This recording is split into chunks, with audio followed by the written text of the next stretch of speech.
Airport employees of Reddit. What is the strangest, funniest, scariest thing that happened at your airport? Story 1. I was at the airport one day, waiting for my girlfriend to come pick me after my flight. She was about 20 minutes away, so I sat down by a window ledge to Reddit, obviously. And like normal, there were various airport employees, security people, passengers, etc., wandering around. After about 5 minutes, I notice a couple cops with a dog eyeing me up. They go to walk by, and all of a sudden the dog gets really close to me and then sit down. The cops give me an intense look and reach under the ledge where I was sitting. All of a sudden, they pull out a bag with a few grams of weed in it. This is not my weed. And I start freaking out internally like any normal person. One of the cops goes, "What's this all about?" Then the other cop bursts out laughing and explains that they're doing K-9 training, and I happen to sit down right over the exact spot they had previously hidden the bag of weed for the dog to find. The cops were laughing so hard they had to take a couple-minute break from their training, and after my blood pressure kind of returned to normal, I thought it was pretty funny too. And I should have mentioned I had at least 300 of window ledge to choose where to sit, and I happened to pick that exact spot. Story 2, Pittsburgh International, 3 a.m. or so several years ago, watched an older woman tumble down the up escalator. Every time she flipped over, she yelled, "I'm okay," like Filbert from Rocko's Modern Life. "Flop him, okay, flop. Okay, flop. Okay," rolled in place for maybe a minute before someone shut the thing off. Story 3, airports employ falconers. The birds are used to keep other birds away from aircraft because an engine can really mess up someone's day. So this falconer had come into the airport with us to grab a cup of coffee. He decided to try to impress some ladies by taking the hawk's hood off and doing a little demonstration. What he failed to notice was the starlings resting outside on a steel beam. Hawk flew after starlings, smoked the glass, and broke its neck. Thousands of dollars worth of highly trained gone. Story 4. My mom worked for British Airways for years, dealing with special freight cases for import-export. Much of this freight was offloaded and put in a holding warehouse for customers to collect. It wasn't your typical suitcases and luggage of traveling passengers. One shipment came in from Africa, a large wooden crate that didn't actually weigh very much. Her client came in, opened the crate to check the contents, and immediately became hugely irate to the warehouse staff. He barges in her office holding a frozen, venomous snake. She said it looked like a jagged lightning bolt, all zigs and zags. He's screaming at her in the office, gesturing wildly with this dead snake, demanding compensation in the hundreds of thousands of dollars. Turns out he didn't declare them as animals, probably to get around any customs laws. There were dozens, if not hundreds, of various venomous snakes in the crate. The cargo area of most planes isn't heated, so the poor snakes had frozen literally to death in transit. He couldn't sue and had to answer some interesting questions from the Treasury Department once all was said and done. The sucky thing is he was importing them to make anti-venom. If had only declared them and paid for them to be shipped correctly, he would have made a health profit and probably saved some lives. Edit. Thanks everyone for the comments. We've learned anti-venom is another word for anti-venin, that modern planes have heated cargo areas, and that Samuel L. Jackson was sorely missed in a warehouse 30-odd years ago. Going to take a moment to say that you should make sure you check with your carrier if you're flying with pets or even venomous snakes, and make sure you do it safely. As one of the commenters posted, please don't ship your wife in a box on vacation. Story 5. I was cabin crew doing a turnaround from Dubai to Muscat, Oman and back again. We're on ground in Muscat and hear from ground staff to take extra care of a passenger who was about to board. She was an English lady in her 50s, as you can imagine, well turned out but unassuming all the same. But she looked completely shaken when she boarded. So what happened was, she had checked in her luggage and had gone on to security. She placed her trolley bag on the conveyor belt, and she went ahade through the metal detector and was waiting on the other side for her bag. Next thing she knows, she's being detained, placed in handcuffs, and taken to a room for questioning. They've taken her bag and start questioning her. Airport police officer: "Did you pack this bag yourself?" Lady: "Yes." Airport police: "So you know what's in the bag?" Lady: "Yes," and goes about describing what's in the bag. The questioning goes on for a while and is quite aggressive. The police officer then opens up the bag, and right on top of everything is this parcel filled with marijuana. She's aghast and protests her innocence. Doesn't know anything about it. This poor lady is completely distraught. The gravity of it is hitting her, and she's inconsolable. Drugs trafficking anywhere is a big no-no, but in Middle Eastern countries it can end up giving you the death penalty. The officers reviewed the footage of when her bag was scanned, and when she placed her bag on the belt and turned away, a man standing right behind her in seconds undid the zips and slipped it in. She had no idea who this man was, so she was let go and free to continue traveling, but her trolley bag was confiscated as evidence. She wasn't too worried about the bag at that stage. I got her a very big brandy, Lesson to be learned is to not let your bags out of your sight, even for a second. Story 6, I work at my local airport. I live on a tiny island, and this airport is smaller than our library. And just last summer, we had a hurricane looming down on us. Everyone is getting packed up to evacuate. We're renting cars like crazy to people fleeing, and we're trying to get them out of the storm area. I was out checking on the cars we had, and when I walked back up, there was a man sitting on a bench out front with an apocalyptic-looking storm bearing down on us, wind whipping everywhere, just soulfully playing the trombone. No idea where he came from or what he was doing, but it was surreal, like something out of a David Lynch film. Edit, to clarify, this island is tiny, but it is also very close off the coast and has a bridge to the mainland. Story 7, I worked at a corporate aircraft maintenance place, and we had a situation where this crazy woman somehow got out on the secured ramp area. By the time one of our line service guys saw her, she had the main entry door opened up on a Global XRS aircraft. When he pulled up, she looked at him and asked if he could help her get her bags on board. When he told her he couldn't, she told him she was going to fly the plane to China and didn't want to be late. After that occurrence, the security at our airport became insane. Story 8, worked at Perth Airport until recently. Most flights in Perth go to Bali, and you see some right characters read Bali bogans. A Jetstar flight was delayed by 7 hours, and a woman and her husband used the time to get absolutely shit-faced. The woman fancied a cigarette, and rather than go outside and go through security again, lit up in the middle of the duty-free. My colleagues quickly tried to stop her, but she told them to off, cue airport police, 10,000 fine, and no flight to Bali. Should have listened to the staff.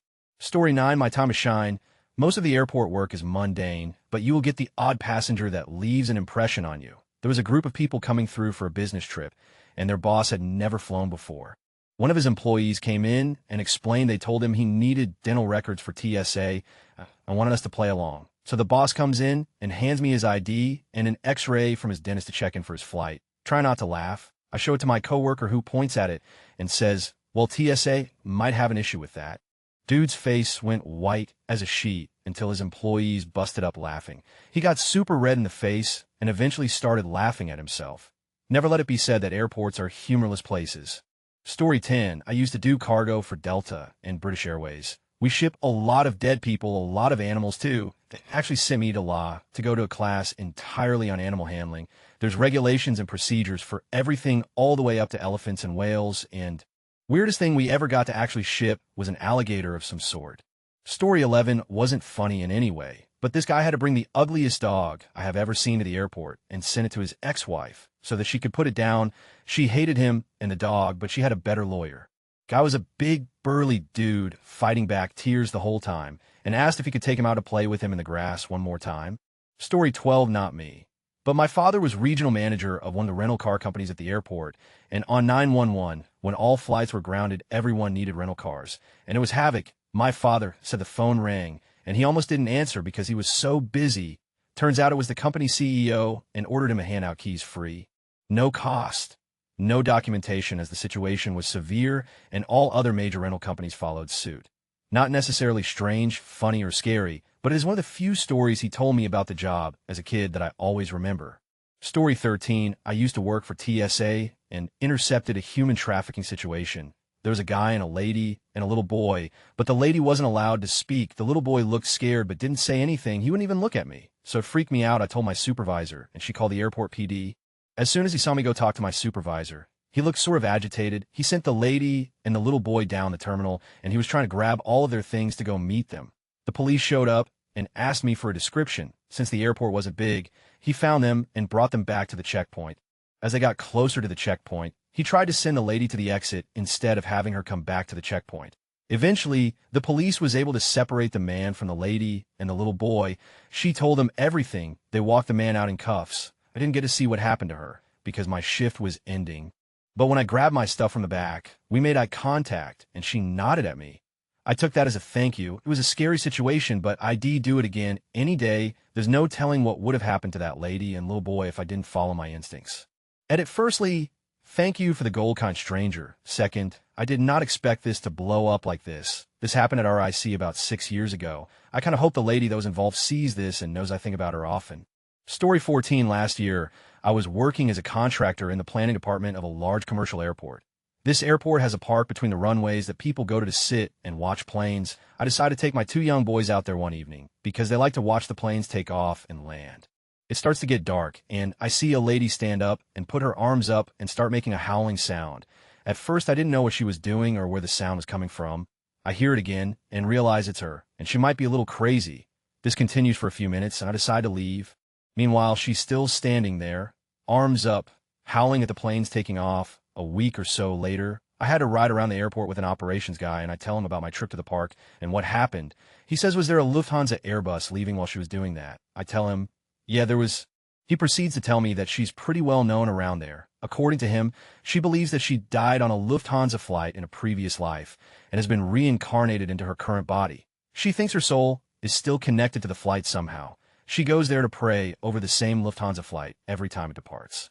Edit, just remember that I had a video of this. You can see her stand up at 0:14. She starts singing at 0:30, and the Lufthansa flight departs shortly afterwards. Edit 2, the amount of Redditors who have also seen this woman is surprising. It truly is a small world. TLDR, local airport has a resident crazy lady that prays over a certain flight every time it leaves.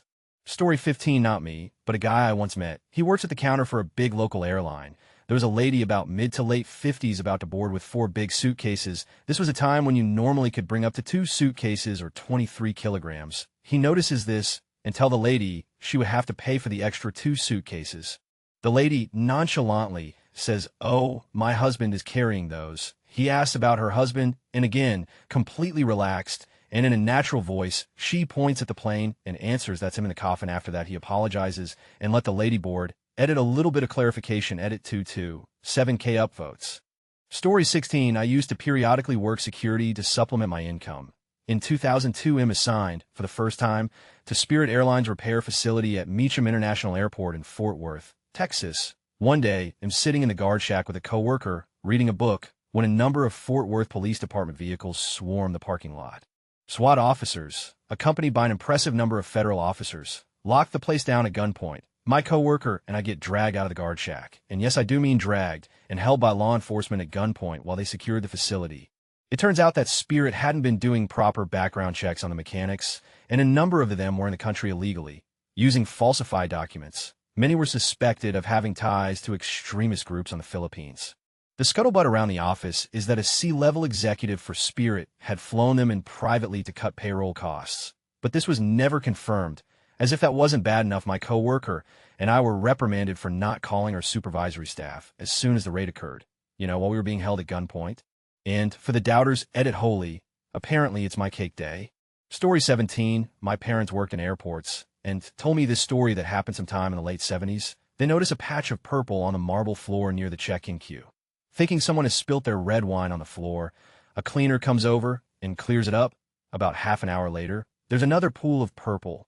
A different cleaner comes along, clears it up. Eventually, the original cleaner comes back, notices the same pool he cleared up already is back. He doesn't know what's going on. He looks up. There's an air vent, dripping something. Maybe it's air conditioning coolant or something. He reports it to his supervisor. Nothing happens for a day or two. They just keep mopping up this coolant. Eventually, they send an aircon tech into the roof. He comes back down the ladder, white as a sheet. It's a body. Turns out someone had tried to break past security by climbing through the air ducts. This is pre-Die Hard. Remember, so quite clever. Wasn't so clever was taking a wrong turn in the dark and falling 30 feet into a fan mechanism drop. Smush. Story 18, not me, but a friend. He used to work refueling planes. Most days during lunch, he would sit in the airport and do some people watching. Anyway, a cart with a bunch of baggage rolls by, and the bag on the end falls off without anyone noticing. But him, after some time, security is notified of the unknown bag. Taking all precautions, security bring in the bomb-sniffing dog to check it out. The dog sniffs it for a second, and then all of a sudden begins to dry up the bag. This was all before 911. Story 19, not an employee, but a passenger. I got flagged for a random TSA pat-down, and the agent asked me if I had any metal in my body, to which I said, I have an IUD. The agent freaks out and starts flagging other agents over. She musters all her calm and says, please repeat that you have an IED on you, to which I had to say no. An IUD, a copper intrauterine device for birth control. She didn't know what an IUD was. I bet she'll remember now. Story 20, another one, this time from my dad. We're coming off a plane at Lagos Airport. It's 1992. I'm about 10 years old, so I wander around the baggage hall and find, in a secluded corner, a service lift with a great hole cut out of the door. It's cordoned off, so you can't use it. I asked my dad about it. A cleaner had been using the service lift one night after a shift to go back up to the departure area, where he could stash his trolley, etc. Lift breaks down between floors. The emergency help button does nothing. This is Nigeria. Remember, and of course it's way before mobile phones were even introduced. He pounds and pounds on the interior of the lift, but it's in a quiet bit of the airport where no one goes. He's not scheduled to be on shift the next day. His colleagues come in and assume the trolley has been stolen as the cupboard is open, and it's not there. They carry on. When they try to use the service lift, it doesn't work. They don't hear their colleague, as he's trapped closer to the floor below than the one above. Trap cleaner has now been in there 18 hours or so. He's desperate. He drinks the water from the mop bucket, still pounding on a lift, hoping someone will come. 24 hours pass. His family come to the airport to find out where he is. Their village has no telephone, at least not one that works. Colleagues haven't seen him. Maybe he's gone into the city to spend his paycheck, given to him that morning. Eventually, it's been nearly 48 hours. Trapped man is feeling sick from drinking mop bucket water. He's had to use another bucket as a toilet. The smell is unbearable. A technician arrives to try to fix the broken lift. He's saved, or not. The tech manages to get the lift back down to the ground floor, but the doors won't open. They try prying, jimmying, nothing's budging them. They even remove the motors and try by hand. Eventually, they realize they'll have to cut him out, so they fire up the angle grinder and cut a 2-foot by 2-foot hole in the door. Sparks flying everywhere. That's just the outer skin. They can't get the angle grinder in further to the inner door. Welding torch comes out. Gas axe, or whatever you want to call it. Of course, this is flinging hot metal into the lift. The cleaner is absolutely scared shitless. He's been in the dark for 48 hours, and now someone is flinging hot metal at him. Eventually, they make a hole all the way through. He crawls out, collapses, and is taken away in an ambulance. He survived, but does not return his job at the airport. The broken lift was still there until we left in 1995. When I returned on business in 2001, it had been repaired. I still think about the poor guy whenever I get in a lift. Story 21, I was a ramp agent for a while. For those unfamiliar with the term, it means I loaded and unloaded bags. Some of the more interesting things I saw were at baggage processing. A list of things I saw in baggage processing: human head transport. It was a big, nitrogen-cooled container. It was declared as a human head tissue.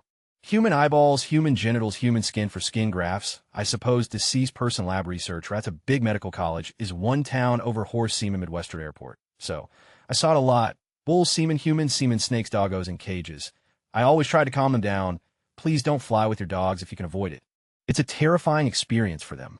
Story 22, a little different, but I work avionics on F-22s in the Air Force. Most of the work is done outside. One day on mid-shift, we get told to go inside, turn off the lights, and not look outside. Not knowing what was going on, we obviously complied. Once everyone was inside, the big stadium lights that covered the entire airfield were turned off, and all the entire airfield was dark. We heard low rumbling in the distance that was getting closer, and rumors started flying. We were under attack. Aliens, you name it. Eventually we could hear 3 large planes fly very low overhead and be gone. After 15 more minutes, we were given the go. I had to go back outside and back to work. To this day, I still don't know what happened. Story 23, not an employee. Dad ran a business in Missouri and hired a mechanic who ended up being horrible. Left his tools everywhere. Trucks he worked on would break down. Everything was covered in oily fingerprints, etc. Employee was fired and forgotten. Fast forward a few years, my parents are on their honeymoon in Cancun, getting on the plane, come back home. When the pilot announces over the PA system that the plane can't take off for a while because of maintenance, my dad looks out the window at the wing and sees oily fingerprints and tools all over the wing and the ground. His old mechanic walks out from under the wing and begins working under a panel on the wing. Dad gets super worried and wants off the plane immediately. Edit for all the questions: no, he didn't get off. Since they paid for the flight, I don't think Mom was going to let them leave in a million years. They made it safely home, or I wouldn't be here to tell you all the story. Story 24, a grown woman fell asleep while waiting for a flight to board. They called her name several times. This was a small airport, so it was quiet, and she was in the area. She just slept through it. She woke up and realized it after the gate agent had already pulled back the ramp and the plane was backing up to begin its taxi. She was screaming at the top of her lungs, cursing, crying, and then go on her phone with her mommy and kept screaming that her mom had to do something for her because the ticketing agent wouldn't let her on the flight. Again, this is a grown woman. She ended up running into the airport bathroom in full hysterics and had to be dragged out by half a dozen TSA employees. Not as weird, but still funny to me. A guy came to tell me that someone had left their luggage in the boarding area. There's constantly an announcement about telling someone if they see abandoned luggage or something suspicious. I tell him okay. They'll call TSA. He's clearly freaking out and going on about how there's probably a bomb in the bag. I calm him down, and he goes back to his seat. About 10 minutes later, I go over to him with the TSA agent and ask him where's the bag. He points to a bag right next to him and starts rambling again about how there's probably a bomb in it, etc. So I just ask him, if you're so sure there's a bomb in the bag, why are you sitting right next to it? You could just see the light bulb go on in his head. Story 25, I used to work on the ramp for UPS, and we had a couple incidents in my time. One of our small aircraft was on approach and had an issue with his hydraulics. The pilot turned off his automatic systems to fix the issue manually, with no warning to tell him otherwise. He landed the plane without landing gear. Told this story before, but we used to ship crates of bees in our system. A box broke loose mid-flight in a Beech 99. The pilot had to declare a state of emergency, take the plane as high as it could go to subdue the bees, and then land as quickly as he possibly could. We had an employee mangle his hand, try to attach the tow bar to the front wheel. Blood was everywhere, and that was never the same. But the scariest might not be what happens at an airport, but who works at the airport ramp at 2 a.m. During my 5 years there, I worked with 3 separate attempted murderers. One guy got into an argument at a local college and shot someone in a classroom. Another beat his girlfriend's 3-year-old daughter to death. He's currently on Arizona death row. And most heart-wrenching for me, one of my friends, a dude who I was super cool with and I thought of as super nice, was involved in a robbery that went south. His partner ended up stabbing the woman they were trying to get money from. Then the two of them went on the run, and his partner murdered him before killing himself. It was a dark time. Story 26, not me, but my sister works at the airport. Funny Things convention in town. Someone going through security has a suction cup to one side to stick on a table or other surface. TSA employee didn't realize what it was when doing a bag check and stuck the suction part on the table. They had to slide it to the edge of the table to release the suction. Scary, I guess, dude coming through security. His bag goes off as needing to be checked because there is something coming up like a weird metal inside of plastic. They pull out a pencil case and open it. When the agent opens it, the scorpion inside's tail shoots up. The guy wanted a scorpion fight or something. TSA employee was like this. I'm going home funny and scary, my personal favorite in the security area for checked bags. Employee A asks his supervisor the next day off to start his week or so off early. Supervisor says no because he already has a lot of time off. A is checking a bag when something pokes his hand. He tells his supervisor that there is something sharp in the bag that stabbed him. Sup thinks he's trying to make excuses to go home, but checks the bag. The sharp thing was a scorpion. Sup tells A to sit down with his hand down and calls first aid. They put the bag inside of plastic bags because they're all afraid of the scorpion. Agriculture comes after handling a situation at a different airport and puts the scorpion on ice to kill it and asks the hospital if they need it for anti-venom. Dude calls his supervisor and tells him he won't be in tomorrow or for the next month because they had to give him so much anti-venom. Then tells his boss to call him the Scorpion King. I saw a picture of the scorpion. It looked big. Also, I believe this all except the convention one happened in the international terminal, but I could be wrong about that. A lot of people are telling me that if it was big, it wasn't that dangerous. I wasn't there, so I don't know what the actual size of the scorpion was. It looked big in a photo, but there was nothing else in the picture to compare it to. Either way, they had to give him anti-venom and put him off of work to recover. Also, we aren't in an area where scorpions in the wild are common, so I doubt the supervisor knew how dangerous it may or may not be and took the correct actions in making sure the agent was okay. Dude survived. I just love the story because he got the extra time off and told his boss to call him the Scorpion King. Story 27, I was not an airport employee, but was shadowing employees as part of a pilot training program. One of our rotations was to spend a few days with the fire department. Not much action, fortunately, but the fire station was in the middle of the airfield, so the view was epic. The Virginia Air National Guard operated F-16s from the airport at the time. They would go out 3 jets at a time and would land 1, 2, 3 in quick succession. I was in the fire station when 3 F-16s were on short final to land. The tower asked a biz jet to hold short of their arrival runway. The biz jet either didn't hear or misunderstood and rolled out onto the runway.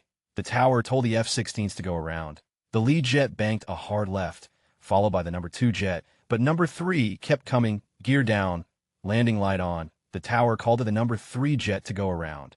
A&G radios are encrypted, so we could only hear the tower talking, not the F-16. The number 3 jet was still coming. The biz jet had nowhere to go, and the firefighters started getting antsy. The number 3 F-16 flew directly over the top of the biz jet, simultaneously pulled up his gear and hit the afterburner, barreled half the length of the runway, then pulled up hard left to join his buddies. The F-16 probably cleared the biz jet by 100 feet, but it seemed a lot closer to us in the fire station, and I'm sure even closer to the biz jet pilot. The firefighters found it hilarious. TLDR F-16 pilot sets biz jet pilot's underpants to code brown using afterburner.